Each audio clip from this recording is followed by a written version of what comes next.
Yo, what's up guys? Today I'm going to play a game in the 200 to 400 rating range. I'm obviously gonna be playing unrated and I'm going to use the opening setup that I showed several videos ago. So let's see how players in this rating range play the game. Okay, so we finally get a game. Let's see what our opponent plays. Okay, so he's not grabbing the center, so I'm gonna grab the center. I'm gonna play e5. Okay, so he's playing some double fianchetto setup. So now because he didn't grab the center, I'm gonna do that. Okay.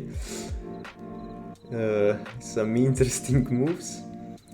But now I have 2 pawns in the center, so now I continue by developing the knights. I'm gonna start with this knight just because I want to castle. Okay. If I go here, he doesn't have any pawn moves that could kick my knight out. So we just continue with normal moves. Rook a2, okay. I guess to protect the bishop or something. So now I'm going to develop this bishop because I want to castle. So if I go here, I mean this move I can just take, so I think it's safe to play bishop c5. And then I'm going to castle. Okay. Castle. And then I'm going to play a bishop f5, put my rook to the middle, move my queen up, bring my other rook, and then advance these 2 pawns. Knight c3, okay. He's attacking this pawn, but the pawn is well defended, so we just continue with development. Bishop f5. Then I'm going to move my queen up and bring my rooks to the center. Okay, he develops his other knight. Now he's attacking e5, but e5 is defended, so we're good. Let's just continue with development.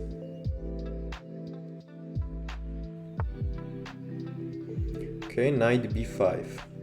Now first we check if he's attacking anything. This is defended, this is also defended. So I mean we can kick the knight out with a6, or we can just continue by bringing one of the rooks to the center. I guess I'm going to kick out the knight and then bring my rook to the center. Because I don't want to leave this knight in my side of the board, so this is my side of the board. These 4 rows, and these are his 4 rows. Because then in the future this knight might cause some trouble. So now I don't know which rook to put. I'm just gonna choose this one and then put the f rook to e8.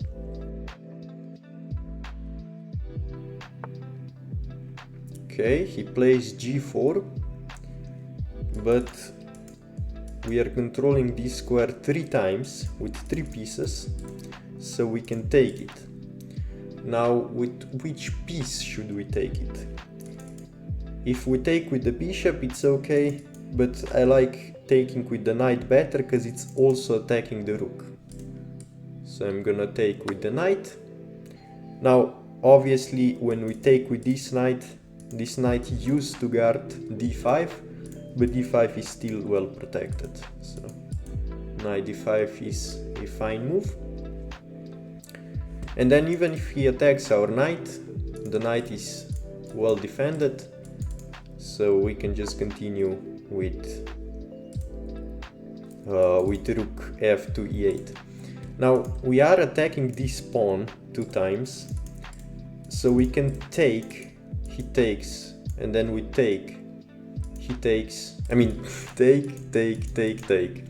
And we give 2 pieces for the rook, which is probably not good, but in this case his king would be very weak, so this would be an option, but I don't want to get in complications. We're just gonna play simple chess, so we just continue with placing the other rook to the center. And now I'm gonna start thinking about pushing one of my pawns. Now I don't know which one is better.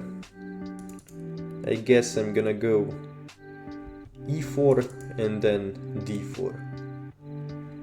And then maybe go e3 in the future to open up the lines. And also when the pawn arrives to e3, it's also one more attacker on f2. Okay, so he plays d4. Now we are also controlling d4 3 times.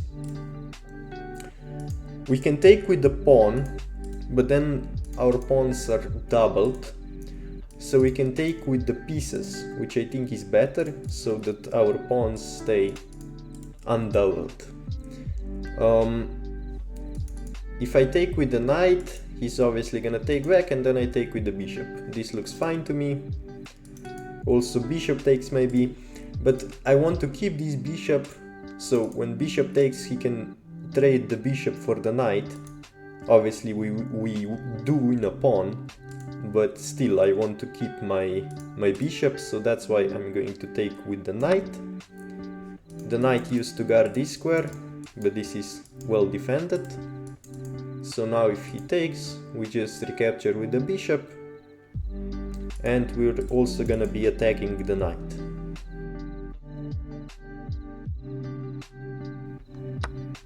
Okay, now we just take back. We are attacking the knight, and then we probably push e4 or maybe move the bishop away. Obviously when he defends the knight or he moves the knight away. Because I want to get my pawn to d3 now. Because I'm seeing, let's say, just 3 moves. If I get 3 moves for free, I would go e4, obviously move the bishop away, and then d4 and d3.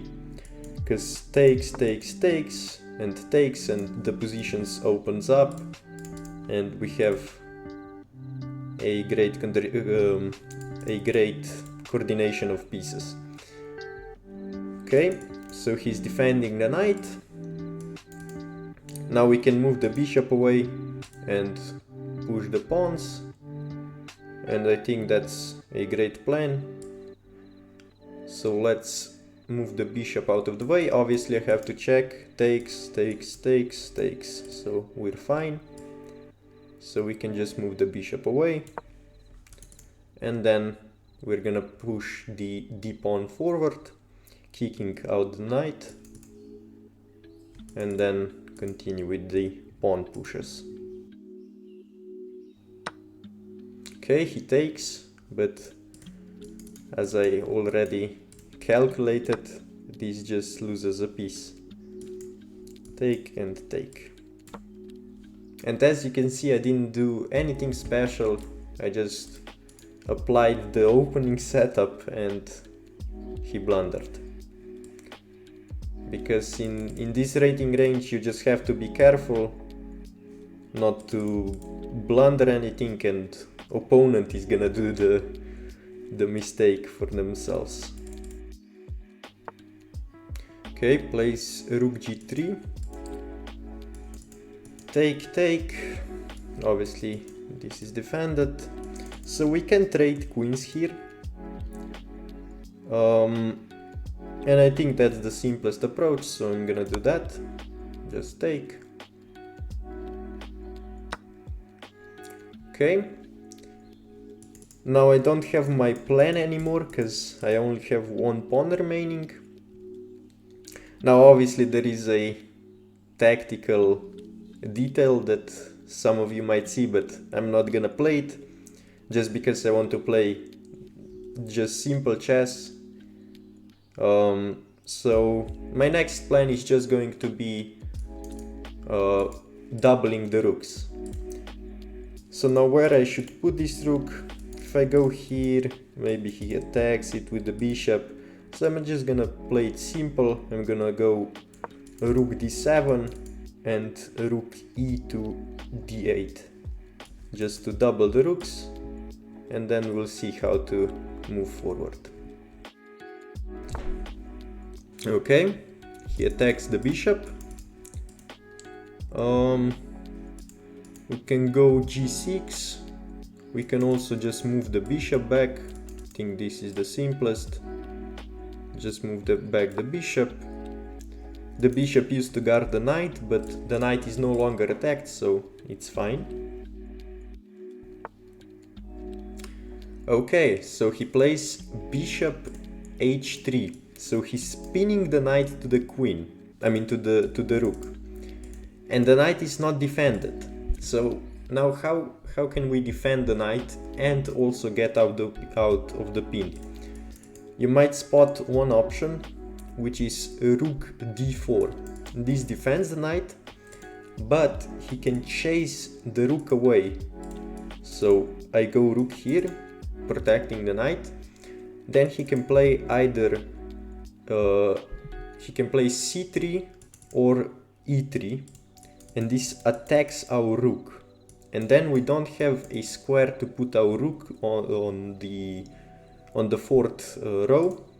So we would have to go back somewhere, and then he takes the knight. So this is not an option. If we move the bishop back to defend the knight, he takes. So we only have two options, I guess. Obviously we can also move the knight defending the rook, but then we lose the rook to the bishop. So I only see, actually I see three moves. We can go bishop h5, defending the knight, and when he attacks the bishop, we can just go g6 to defend the bishop. We can also go h5, or we can go f5. So these are all the moves that defend the knight.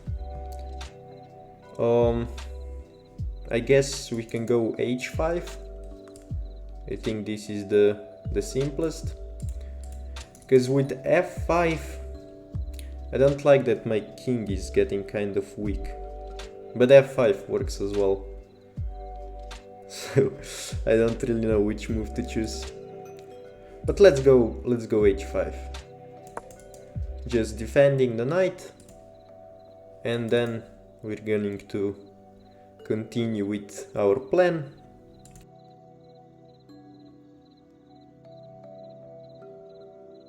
Also, you should keep in mind that we are behind on time, but it's nothing major.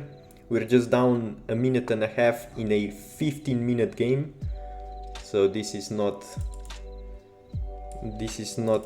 something we should worry about now. Okay, so bishop g5. Now this does prevent our rook from going to d8.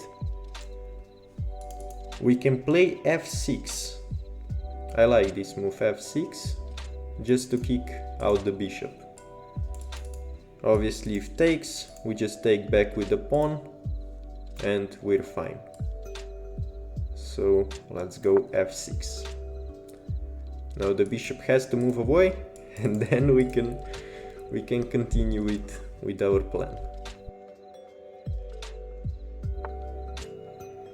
Okay, bishop e3.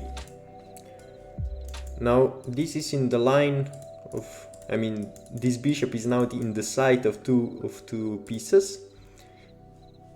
If we take with the knight, he takes our rook, so the knight still cannot move because we lose the rook. So we can, I guess, defend the bishop, or we can just take the bishop, which I think is the simplest. Just take the bishop. Now if the pawn takes, we obviously continue with the plan. If the rook takes, if we take back the rook, he takes our rook attacking our rook. So we cannot do that. So even if he takes with the rook, we cannot take back. So let's just trade the bishops, so he can take either way. We are still pinned. So maybe f4 was f5 was better in that sense, because then we would no longer be pinned because the pawn would be here. Okay, but he takes with the pawn. Now let's double the rooks, and we're gonna be threatening rook d1 checkmate actually, because the knight is covering the f2 square. So this would be a back rank checkmate. So let's do that. Now he can defend in several ways. He can also move the king here and then check, he can get out. But I think the simplest is just to move the rook back to a1 to defend the square. Okay, so he plays c4, and this doesn't defend against checkmate. Now this is a back rank checkmate, but it's a bit tricky because you have to see that the knight defends the f2 square. So the king cannot go here because of the knight. When we bring the rook to d1, the king is in check. It cannot take because the other rook would take the king. So this is just checkmate. He cannot go anywhere. And that's the game. Okay, now let's analyze. I'm not gonna use the engine because obviously the engine is gonna say that I missed a lot of stuff. Because I just played simple moves, and in the 200 to 400 rating range you should be aiming at just playing simple moves, not blundering anything, and as you can see your opponent will blunder something and you're gonna win. So in the start of the game I grabbed the center with both pawns because he didn't contest the center. Then I developed my knights. He did some goofy stuff. I castle, develop everything, bring my queen up just to connect the rooks. He plants my knight into my part of the board, so these 4 rows are my part of the board, so I'm gonna kick him out. Now you should remember this pattern always, even let's say bishop here, you can always kick it out with h6.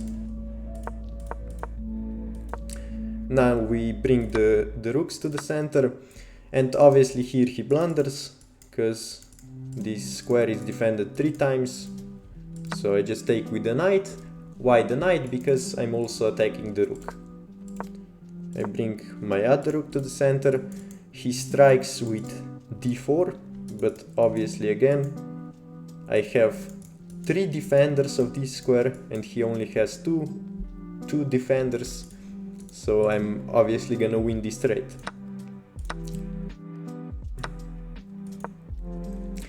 Then he brings his queen up to defend the knight, but obviously this trade is not good because I want to keep my bishop because it's on this long diagonal. So if I trade, I guess I can go d4, but I don't want to give him the bishop pair, so the one bishop, so it's no longer a pair. That's why I'm saying I'm giving him the bishop pair, because there is no need to. I can just move back, and then I want to play d4 to kick out the knight with the pawn. But he blunders because we have 2 defenders, he only has 1, so we can take the knight. Now this move blundered something else, but I didn't play that in the game. We can go bishop f2 to fork the king and the rook, but this is an advanced tactic, so I didn't want to go into that, so I just played the simple move of trading the queens, and then my plan was to double the rooks. Now keep in mind, when you're up in material, you should trade, but it's not necessary. So you don't have to force trades under all conditions. Just play normal moves. If you can trade, just trade. If you cannot trade, then don't force trades. Because you can just continue playing, and when you're up a piece, you're soon enough gonna find something that you're gonna end up winning the game with. So I just want to play rook e to d8, double the rooks. He attacks my bishop, I move out. He pins my knight to the rook, and we discussed that obviously if I go here, he can just kick me out. Now my rook is under attack. I cannot go here, bishop takes, cannot go here, pawn takes. Here the rook is attacked. I guess I could go here. I didn't even see this move. So I guess this would still work. But I think that h5 or even f5 is the simplest. I was also showing the option of going bishop here to defend, and when the rook attacks the bishop, I could just defend the bishop and also attack the rook, so the rook has to go back, and now my knight is defended. So I chose h5 to defend the knight with the pawn. So he played bishop g5, and then I just kick the bishop out. Here I don't know if he offered a trade, but he played a bishop to e3, so this does give me an option to trade. So if I have an option to trade and I'm up in material, I'm obviously gonna trade. In the game I was talking about I cannot take with the knight because he takes my rook, and if he takes back with the rook to preserve his pawns, so his pawns are not doubled, I also cannot take because he's attacking my rook and he takes my rook. So in the game I just trade, he takes back with the pawn, and I'm now threatening checkmate. Now this is a pattern you should know, back rank checkmate. I also made a video on that. So the knight is controlling the f2 square, so the king cannot escape. So this is checkmate and he doesn't see it. Now he could defend with the rook back, so this doesn't work anymore because he takes. And also he could go, so in this position he could move the king out of the way, so check, he has the option of going to g2. But he doesn't see it, so we just end the game with a checkmate. Thanks for watching and see you next time.